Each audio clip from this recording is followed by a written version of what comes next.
Well, I'm gonna have about a half a day downtime waiting for parts for this truck on the hoist.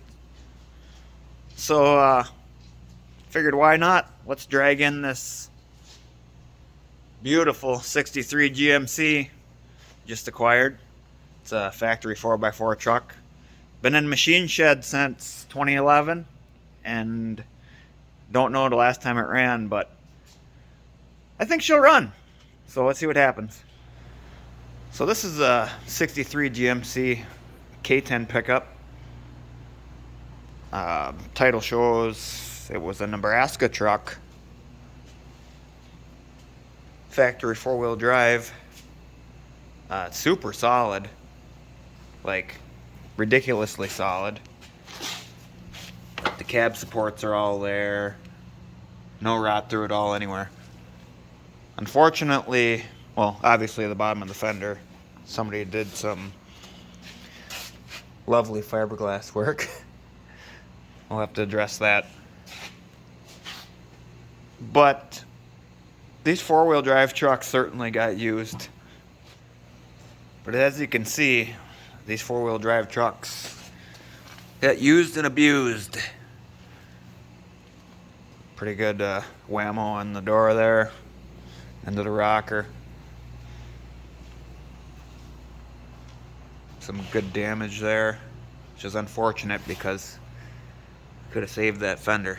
We might still try. And that door's pretty much KO'd. Well, I had committed to buying this thing without knowing the condition of the engine. When I got there to pick it up here last week, before I put it on a trailer, was the first time I tried to turn it. And the crank pulley does turn. I was able to turn the fan a little bit. And just seeing this thing had new upper and lower rad hoses. The plug wires look fairly new. And if you're not familiar with these GMC 305 V6s, the big block, the plugs are up here by the intake. It's kind of unique. And I've always had a fascination with these engines. I've had a lot of these GMC trucks, but they all had the motors ripped out of them already. So kind of excited to get this thing running. I think the first thing we'll do here is see if she's got any oil in her, and pull the cap off and file the points immediately. I guess the first thing we'll do is get this air cleaner off, see what's living in there. The old oil bath.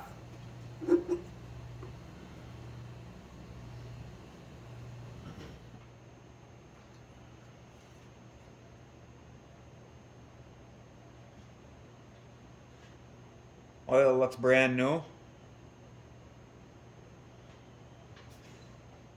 I think the next step here is to pull these plugs out and wheel her over, see if we got spark. But first we're gonna have to suck all that garbage out of there with the shop vac so we don't drop any mouse turds down into the cylinders. And maybe we'll get out the old bore scope and have a look-see.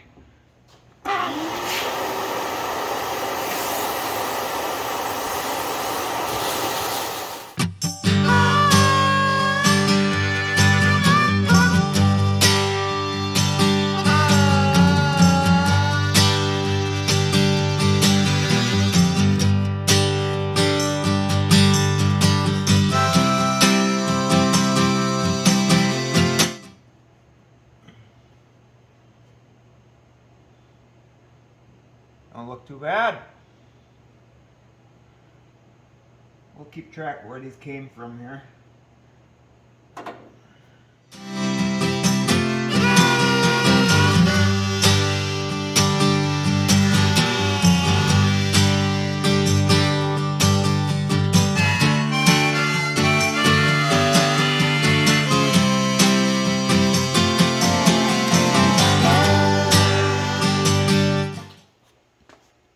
Well, these plugs pretty well look the same here.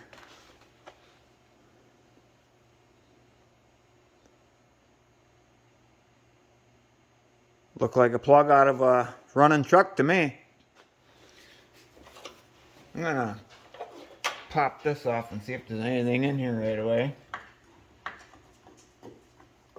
Because the clutch pedal's on the floor. Yeah, she's bone dry. I'm gonna put a little bit of fluid in there. Believe it or not, I've had those come back to life. They just slowly leak out through the wheel seals and everything. And this got a hydraulic clutch too. Hopefully we can bring some life back into her. I put just a little bit of juice in there. See if she'll come back to life, and put a whole bunch in there because it'll just end up on the floor inside if the master's junk. But, I got a battery that doesn't fit dropped in here, but just noticed some more brand new stuff. They ain't even hardly stripped off yet. I don't know if that's a good thing or a bad thing, but I'm gonna hook up a jumper wire off the starter to the solenoid and see if we can get this baby to roll over. Well, I got the wire hooked up to the S terminal on the starter. We'll see if that works. If it doesn't, I guess we're done here.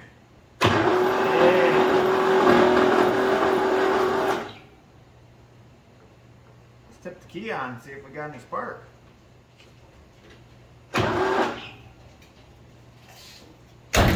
Key switch even works.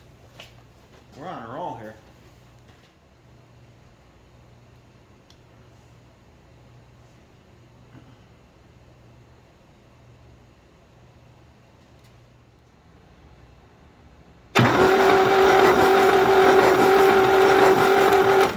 No sparks.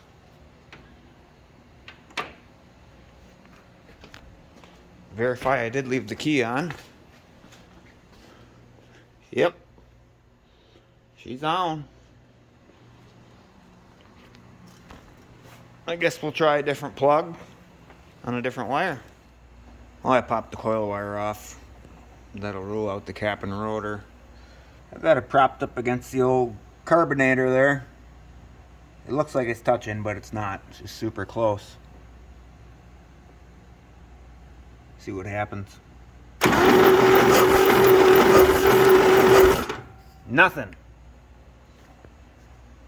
Next step, we'll pull that cap off and see what the points look like.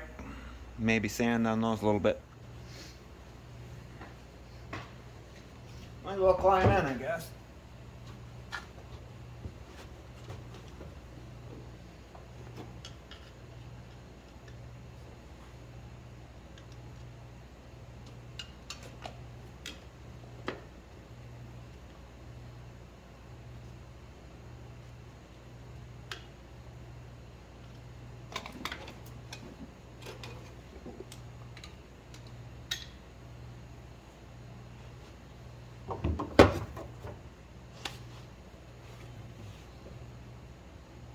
I'm just going to bump it over and watch the points here.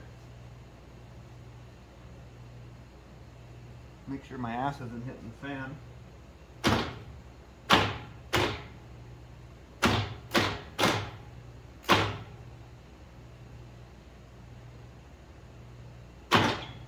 Nothing. I'll get some sandpaper in there and clean them up a bit.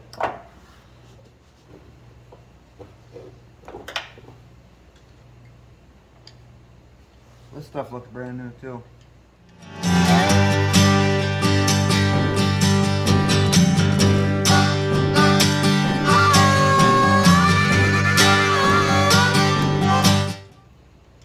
Okay, I just grounded out the point arm and I got spark. Should probably shut the key off so I don't get zapped. Or if I got a wrench here, I could just unhook the battery. That sounds easier than climbing out of here.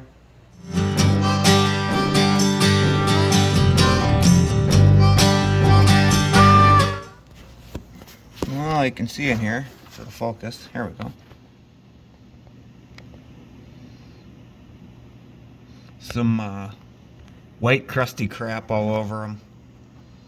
Sand that crap off and see if we can make her zap.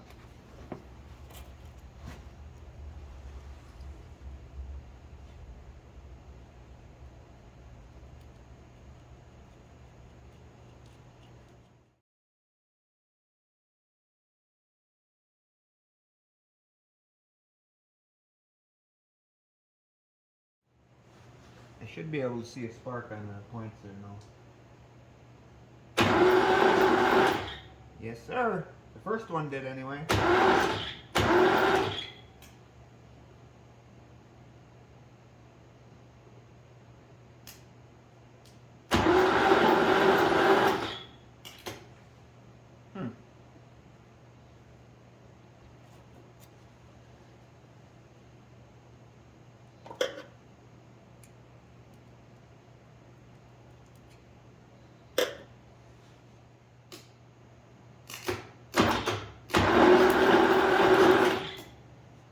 All right, we got zaps now.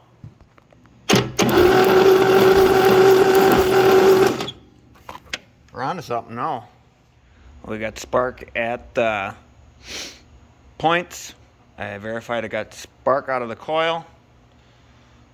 Now we'll see if we got her on the end here at the plugs. Left them two plugged in.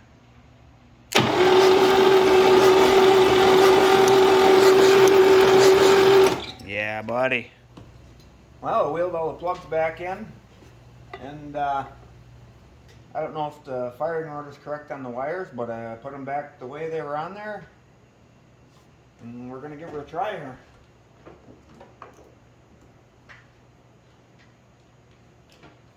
We got the gas. Woo! Yeah, that's pretty foul. It's been in there for probably a year. We'll give her a good shot there. See what happens.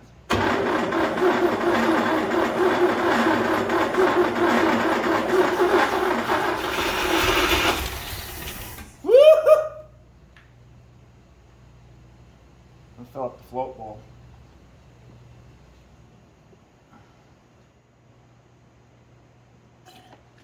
There she came out of the accelerator pump there. Float bowl's full.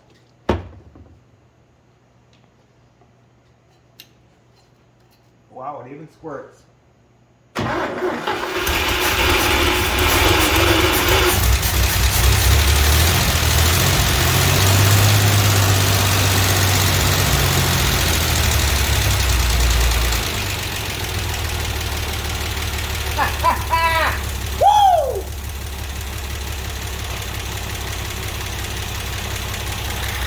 She's gonna sit there and idle. Wow!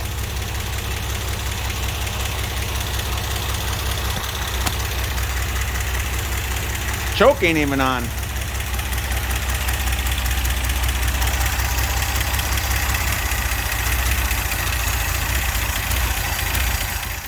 Well, I've run it for about 10 minutes here, and it's not pulling up from the tank. I added a inline filter there before the fuel pump to try and keep from plugging that up with junk, but it won't even pull it up that far. And when I pulled that back off, there was vacuum in the fuel line, so that's telling me that the fuel line's plugged up along the way here somewhere. I'm onto the truck here.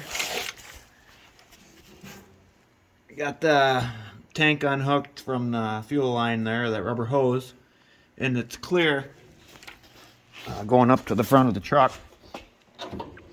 So I popped this one loose, and that hose is clear, so must be some junk in the sending unit. So I'm gonna pop that out and see what that looks like. Well, there she is. She's cleared out. There was one pencil eraser sized gob of shit stuck in there, and you can see that tank looks like inside. Not great. Yeah. We'll worry about that later. Just looking at this tank here.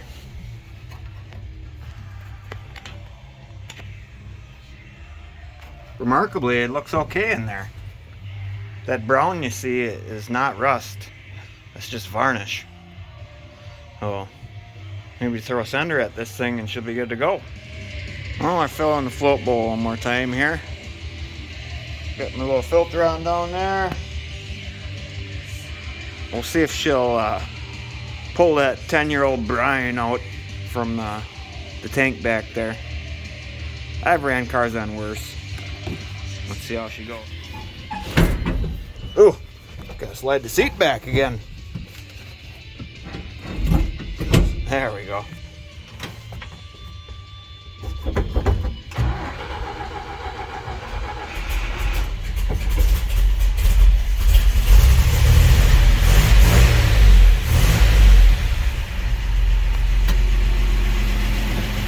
Man, this thing runs good. For now.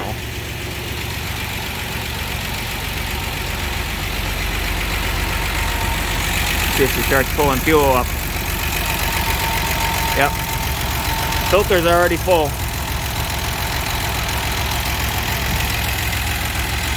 Now we wait. It'll probably start smoking like a banshee. Oh, she's running about 5 minutes now.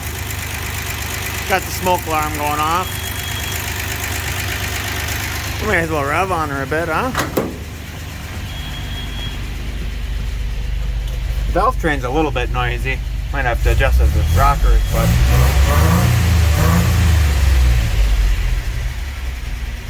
What the hell is that? Ah! Oh, the horn relocation, I guess. Well, I guess she's a runner. A friend and I cleaned up the paint on it over the weekend. All that white chalky crap that was all over the paint. Here's the trick right here. Don't be going after your Corvette with some of these, but if you've got old white crusty chalky paint, it does the trick. Brought the color back on it. We managed to pop a lot of the dents out of it too. Both doors we got looking pretty good. Fixed that one fender up a little bit. I think I might buy a set of fenders, put on it. The truck deserves it as solid as the rest of it is. Also, I'm probably going to put a set of 33s and some aftermarket wheels on it. Get her ready to send down the line for the next guy. I think it'd make her look tough with a set of wheels and tires on it. Thanks for watching. Catch you on the next one.